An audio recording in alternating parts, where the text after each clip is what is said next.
In the fall of 2011, the Henderson Orchard in the Wenatchee Valley produced 4,812 bins of Honeycrisp apples, a figure that was precisely 3,208 bins higher than their consultant had projected. The value of that difference, after packing and shipping, was $2,887,200. The source of that windfall was not a new fertilizer, not a new pruning technique, and not a miracle of weather.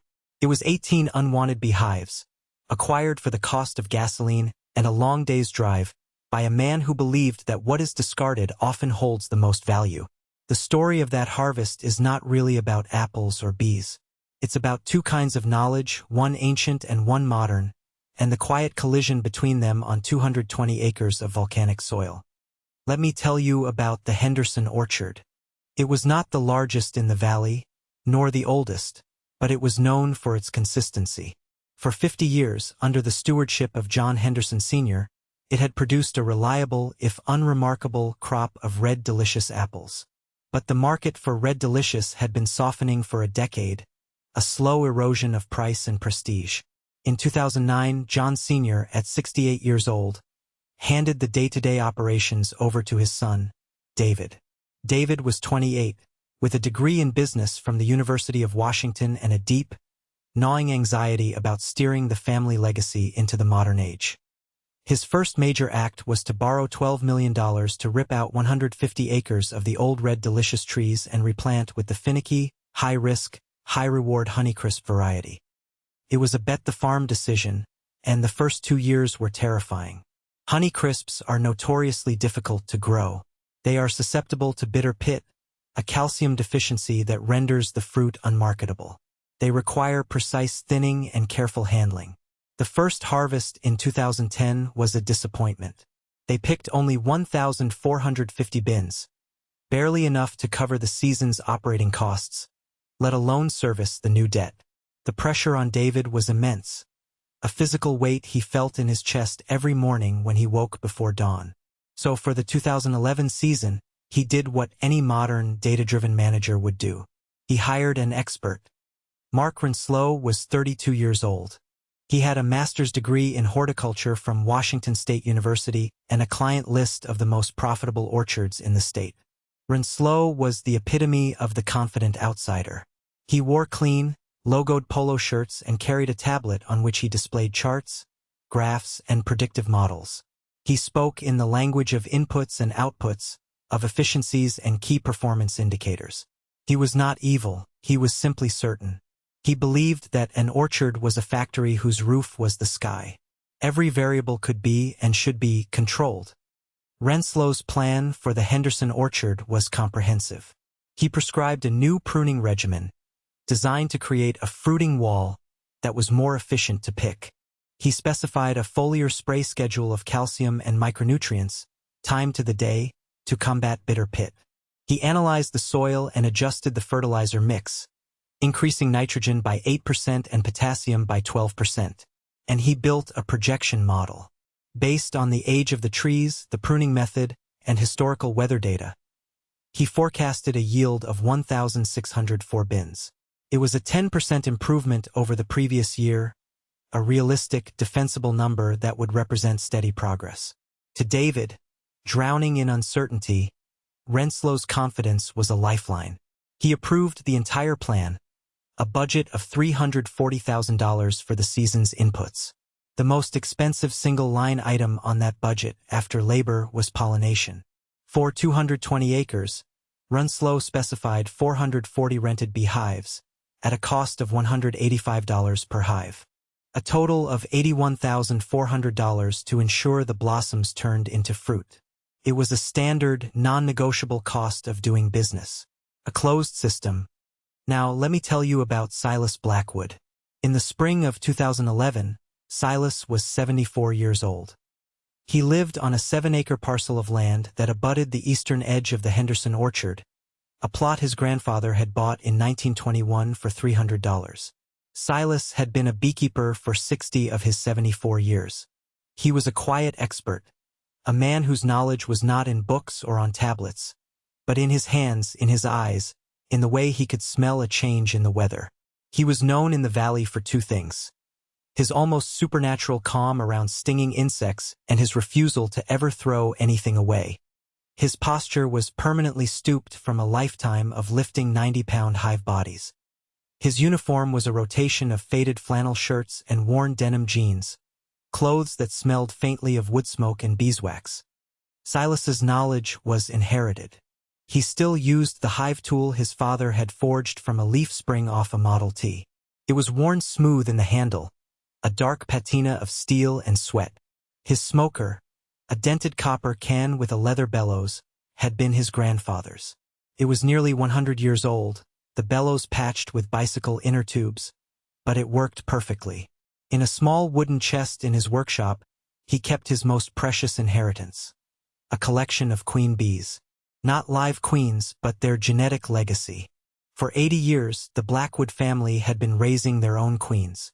They never bought commercial stock. Each year, they would select the hives that had overwintered best, the ones that were gentlest, that produced the most honey, and that showed the best resistance to mites. From these survivor stock hives, they would raise new queens. The result was that Silas's bees were unique. They were not the uniform, golden Italian bees favored by commercial apiaries for their high honey production and placid nature. Silas's bees were a motley crew, a genetic soup of Carniolan, Buckfast, Caucasian, and native black bees. They were slightly smaller, darker, and hairier than the Italians. The commercial beekeepers called them mongrels or ditch bees. They produced less honey per hive than the specialized Italians, and their temper was less predictable. But they had one trait that made them invaluable, a trait bred into them by 3 generations of selection in the often harsh climate of the Wenatchee Valley. They were tough. They could fly in colder weather, forage in drizzling rain, and survive winters that would wipe out entire yards of commercial bees. Silas didn't have many hives, usually just 20 or 30, enough to pollinate his own small garden and produce a few hundred pounds of honey to sell at the local farmer's market. His knowledge was deep, but its scale was small. It was the opposite of everything Mark Renslow represented. In late February of 2011, a story circulated among the beekeepers of the Pacific Northwest. A large commercial apiary based in Medford, Oregon, one with over 2,000 hives, was going out of business. They had been hit hard by colony collapse disorder the previous winter, losing nearly 70% of their stock. Then their primary pollination contract, for almonds in California, had been canceled. The owner was liquidating his assets. He sold his trucks, his warehouse, and most of his remaining hives to a larger competitor. But there was a catch. The buyer would only take the uniform Italian stock. He refused to take 18 hives that were part of an experimental breeding program. These were hives the owner had been trying to breed for mite resistance using survivor genetics from his own collapsed colonies. Like Silas's bees, they were a mix. They were productive and had shown a remarkable 95% survival rate over the winter, but they weren't uniform. Their queens were open-mated, meaning their genetic parentage was a mystery. To a large-scale commercial operation, they were a liability. They represented an unknown variable in a business that depended on standardization. The owner, desperate to clear his property, made an offer. The 18 hives were free to anyone who would come and haul them away. The offer was posted on an online beekeeping forum. For a week, there were no takers. The risk was too high. The hives could be carrying pathogens. Their productivity was uncertified. Their genetics were messy. Moving them across state lines required inspections and paperwork. It was easier, safer to just buy certified, disease-free nucleus colonies from a reputable supplier. The 18 hives were digital orphans, a problem to be deleted. Silas Blackwood did not use the internet. He heard about the hives from a friend, another old-timer who ran a bee supply store in Yakima. The friend mentioned it as a piece of gossip, a sign of the hard times in the pollination business. "Look at this," he'd said, "so bad he can't even give them away." But Silas heard something different. He heard the word survivor. He heard about bees that had lived when thousands of others in the same operation had died. He saw not risk, but resilience. The next morning, he filled the 30-gallon tank of his 1988 Ford F-150 with gasoline, a cost of $108. He packed a thermos of coffee, 2 sandwiches, and his bee veil. He told his wife he was going for a drive. He drove 320 miles south to Medford, a 6-hour journey through the Columbia River Gorge and over the Cascade Mountains. He arrived at the shuttered apiary in the late afternoon. The owner, a man hollowed out by financial ruin, was surprised to see him. He led Silas to the back of the property, where the 18 hives sat alone, looking shabby next to the freshly painted boxes of the main operation. Silas spent an hour with the hives. He didn't use his smoker. He moved slowly, his hands calm and deliberate. He lifted the lid on each one, smelling the air that came out. A healthy hive has a distinct smell, a warm, floral scent like freshly baked bread. A sick hive smells sour, foul. He pulled a single frame from the center of 3 different hives, his eyes scanning the pattern of the brood, the developing bees. He was looking for a solid, contiguous patch of capped cells, the sign of a healthy, productive queen. He saw no sign of deformed wing virus, no significant presence of tracheal mites, only a handful of varroa mites, a number well below the threshold of concern. He saw bees of all shades, from dark brown to amber. He saw them fanning their wings, guarding the entrance. He saw life. He turned to the owner. "I'll take them." The owner was so relieved he helped Silas load them onto the flatbed of the old Ford. They used straps to secure the stacks of wooden boxes. As the sun set, Silas handed the man a $50 bill. "For your trouble," he said. The man tried to refuse it, but Silas insisted. "No such thing as free," he said. "Everything has a cost." He drove the 6 hours back to Wenatchee that night, the hum of over 1 million bees a low thrum behind his head. He arrived just after midnight, the trip having cost him $216 in fuel and $50 in goodwill. He had just acquired, for $266, a genetic library of survival that a multimillion-dollar industry had declared worthless. He placed the hives in a quiet corner of his property, along the fence line he shared with the Henderson Orchard, and let them settle. A month later, in the last week of March, the conflict began. It started quietly. Mark Renslow was on site at the Henderson property, walking the rows with David. He was reviewing the final preparations for the apple bloom, which was expected to start in mid-April. He had the pollination contract on his tablet, ready for David's signature. 440 hives, from a major supplier out of California, to be delivered on April 12th. An $81,400 commitment. As they neared the eastern boundary of the orchard, Renslow stopped. He pointed toward Silas's property. "What are those?" he asked. About 50 yards away, Silas's 20-odd hives, plus the 18 new ones from Oregon, were arranged in neat rows. They were a mix of weathered wood and peeling paint, a stark contrast to the uniform white boxes of the commercial outfits. "Those are my neighbors," David said. "Silas Blackwood. He's always had bees." Renslow's expression tightened. "How many?" "I don't know. Maybe 40 now? He just got some more." Renslow ran a quick calculation in his head. 40 hives, each with 30,000 to 50,000 bees. That was potentially 2 million bees right on their doorstep. 2 million unmanaged variables. He turned to David, his tone shifting from collegial to confrontational. "That's a problem. A major problem." He explained it in terms of risk management. Silas's bees were a biological liability. They hadn't been certified disease-free. They could be a reservoir for varroa mites, which could then infest the expensive rental hives. Worse, they would compete for forage. The rented bees were brought in for one purpose: to pollinate the apple blossoms. Silas's bees would be foraging on dandelions, clover, and whatever else was blooming, potentially drawing the rented bees away from the target crop. And their flight patterns were uncontrolled. They would drift. "We are paying top dollar for a closed, optimized system," Renslow said, his voice sharp with authority. "We bring in 440 clean hives. They flood the zone for the 10-day bloom, and then they're gone. We control the timing. We control the density. His bees, they introduce chaos.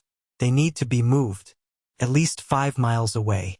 For the duration of the bloom, the demand hung in the air. David felt a familiar knot of anxiety tighten in his stomach. On one hand, Renslow's logic was impeccable. It was the same logic he was applying to the rest of the orchard.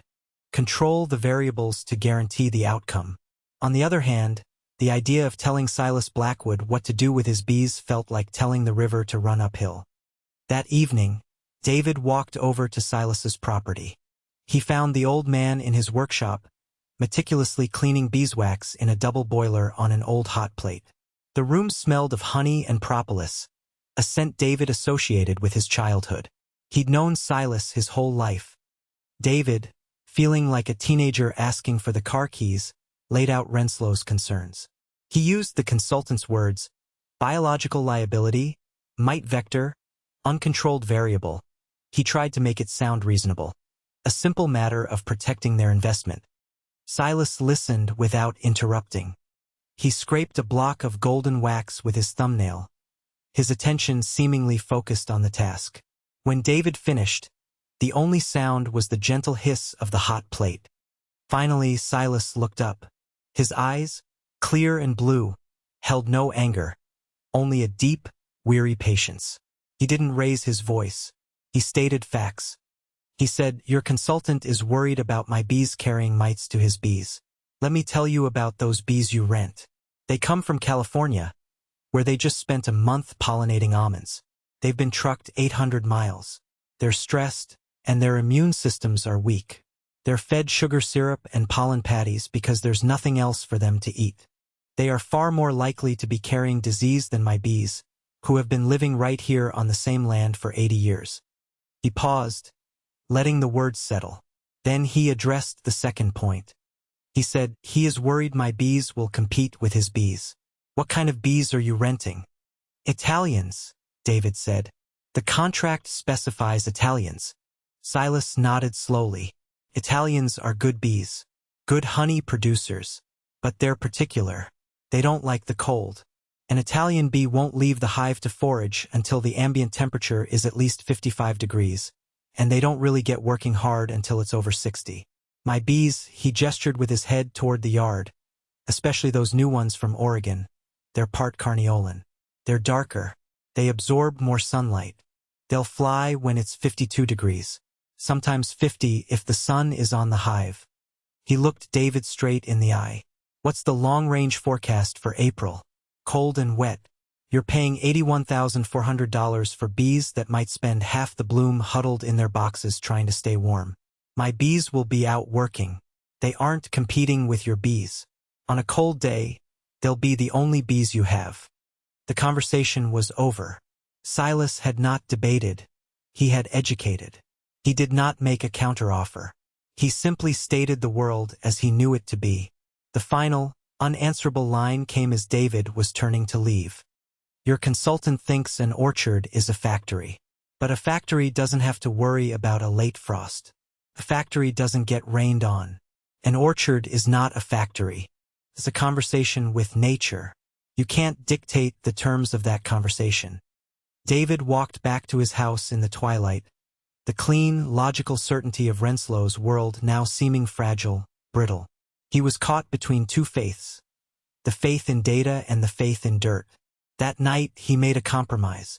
It was a small act of rebellion, so small he hoped Renslow wouldn't notice. He called the pollination broker and amended the contract. Instead of 440 hives, he ordered 420. It saved him $3,700, a rounding error in the grand scheme of the budget, but to David it felt like a monumental decision. Renslow noticed immediately. He called David the next morning, his voice tight with frustration. "Did you reduce the hive count?" David admitted that he had. "My neighbor's bees aren't going anywhere. I can't justify paying for hives we might not need." There was a long silence on the line. Renslow saw it as a breach of protocol, an emotional decision that undermined the integrity of his data-driven plan. "This is a mistake, David. You are compromising the single most critical factor for yield. If the pollination is weak, nothing else we do matters. This is on you." The threat was clear. If the yield was low, the fault would not be with the plan, but with the farmer who had deviated from it. The bloom began on April 14th, a pale green blush that exploded into a sea of white and pink blossoms over the next 48 hours. The 420 rented hives arrived on schedule, massive pallets of white boxes unloaded by forklift and distributed throughout the 220 acres. The air filled with the buzz of millions of bees. But just as Silas had predicted, a cold front swept down from Canada. For the next 4 days, the heart of the pollination window, the daytime high temperature in the Wenatchee Valley never exceeded 58 degrees Fahrenheit. A persistent, drizzling rain fell each afternoon. The expensive Italian bees, the ones trucked in from California at a cost of $77,700, mostly stayed home. A few hardy foragers would venture out during the brief, sunless periods when the temperature nudged into the high 50s, but for the most part, the billion-dollar factory was silent. Mark Renslow drove the orchard roads, his face grim. He saw what David saw. Acres and acres of open blossoms, their viability ticking away with every cold hour, and very few insects flying. But if you stood at the eastern edge of the property, near the fence line with Silas Blackwood's land, you saw something different. In the gray, 52-degree morning light, when the dew was still heavy on the petals, Silas's bees were working.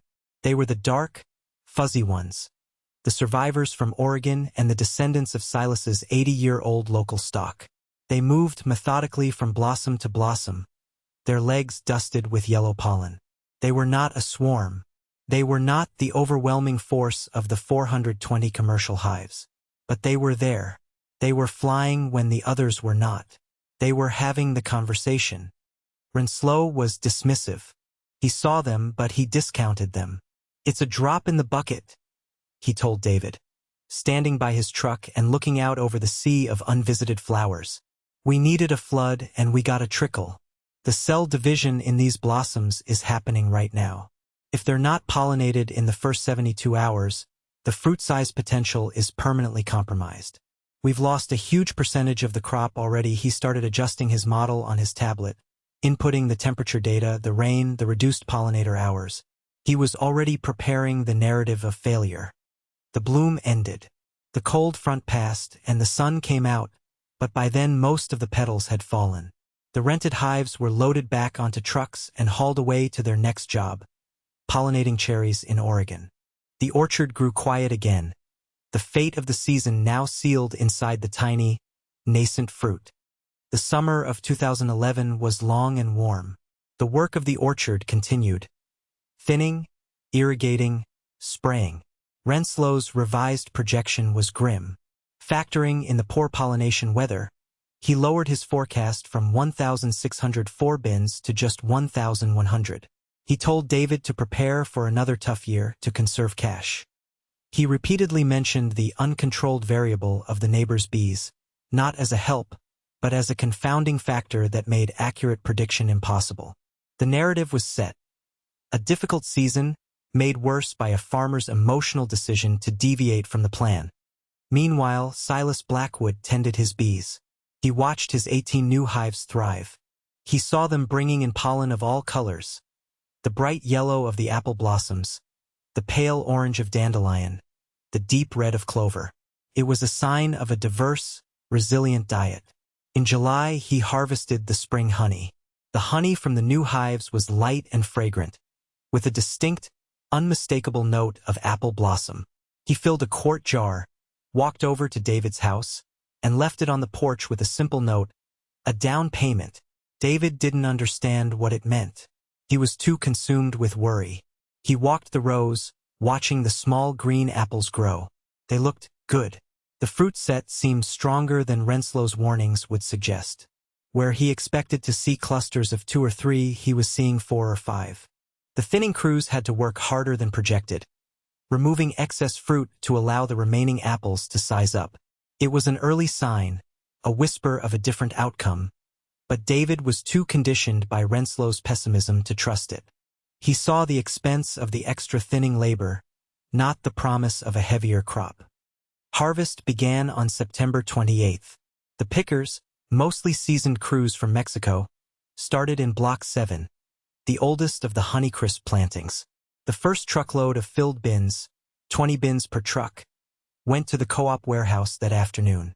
The foreman, a man named Miguel who had been picking for John Henderson Sr. for 30 years, found David at the end of the day. "Chief," he said, a rare smile on his face. "Muy pesado, very heavy." The apples were dense, their size surprisingly large and uniform. The bin counts started coming in. The first day, they picked 84 bins, 20 more than projected for that block. The second day, 91 bins. By the end of the first week, they were already 150 bins ahead of schedule.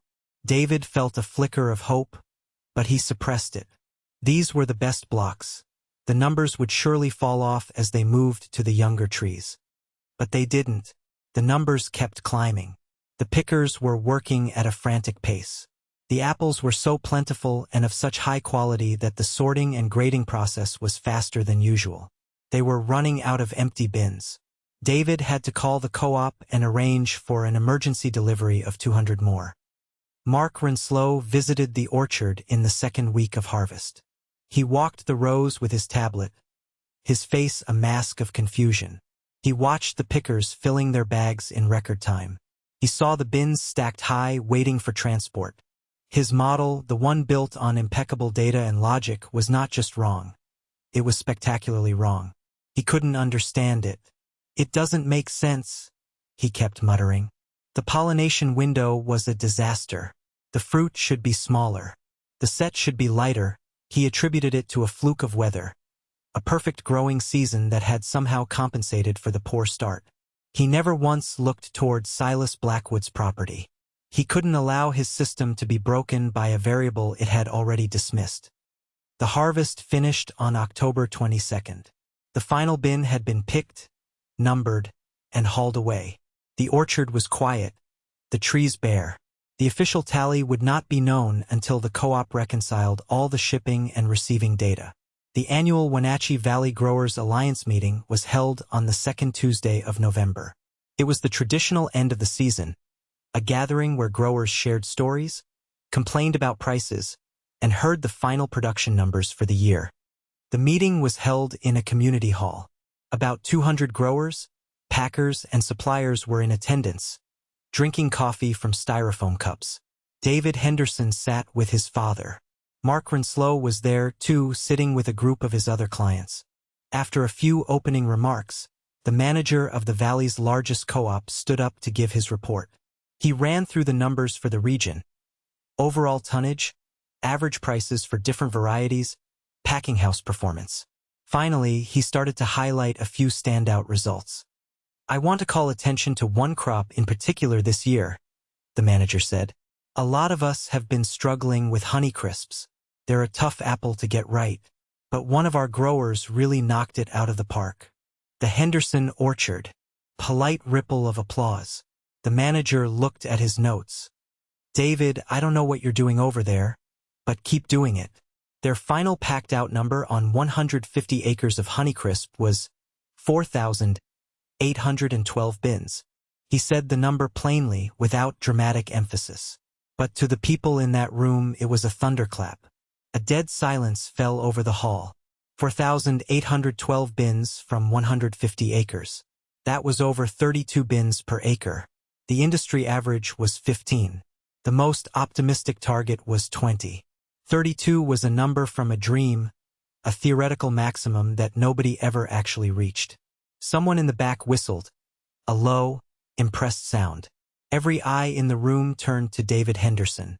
His father, John Sr., a man not given to emotion, put a hand on his son's shoulder and squeezed, hard. David's gaze swept the room. He saw the faces of his neighbors, a mixture of shock and admiration. Then he found Mark Renslow. The consultant was staring at his tablet, his face ashen. His own projection had been 1,100 bins. The actual number was more than 4 times that. His entire system, his whole intellectual framework, had been invalidated by a single number. He wasn't just wrong, he was irrelevant. The manager wasn't finished. "And I'll tell you the most incredible part," he said, his voice full of wonder. "The pack-out rate was 92% extra fancy grade. The best quality we saw all year." The room erupted. The silence was broken by a roar of applause, of congratulations. Growers crowded around David, slapping him on the back, asking him his secret. What fertilizer did you use? What was your thinning strategy? David just shook his head, overwhelmed. He looked for Rinslow, but the consultant had slipped out the side door, gone. That night, David drove to Silas Blackwood's house. He had a check from the farm account in his pocket. It was for $13,700. The $3,700 he had saved on the pollination contract, and a $10,000 bonus. He found Silas in his workshop, rendering the last of the season's beeswax by the light of a single bulb. David tried to explain. He stumbled over the words, talking about the bin count, the cold weather, the Italian bees that stayed in their boxes. He held out the check. This is for you. For the bees. We couldn't have done it without them. Silas looked at the check, then at David. He didn't reach for it. He wiped his waxy hands on a rag. The bees did the work, he said. And the trees. I just gave the bees a place to live. Please, Silas, take it. You were right. The consultant, the data, it was all wrong. You were right. Silas finally took the check, folding it once and putting it in his shirt pocket without looking at the amount. The money was not the point. The vindication was not the point. The point was the continuation.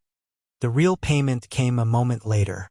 David took a breath and said, "Next year, I'm not hiring a consultant.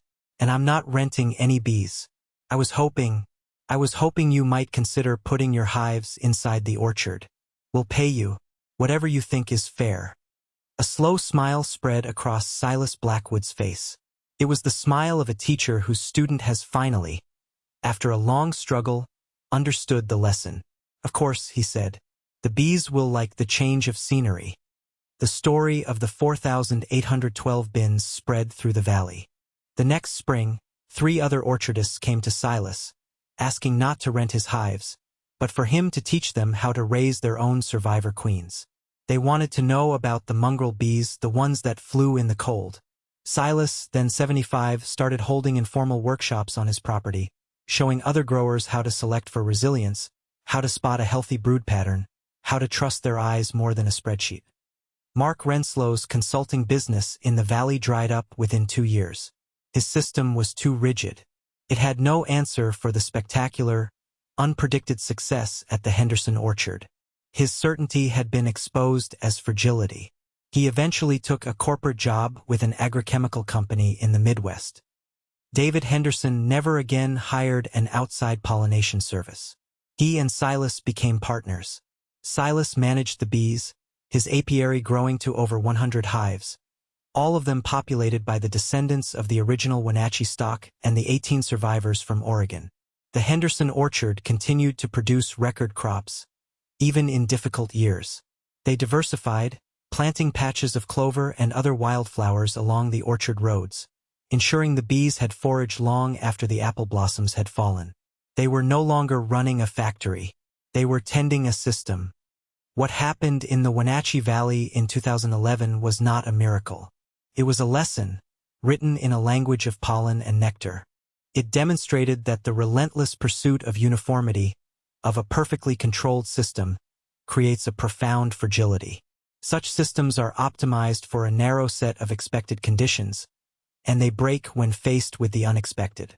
The rented Italian bees were a perfect tool for a perfect season. But seasons are rarely perfect. Resilience is not born from uniformity. It is born from diversity, from messiness, from the unquantifiable genius of adaptation. The 18 hives that nobody wanted, the genetic mongrels, carried within them the memory of survival. They had an answer for the cold. They had a solution for a problem the optimized system didn't even know it was going to have.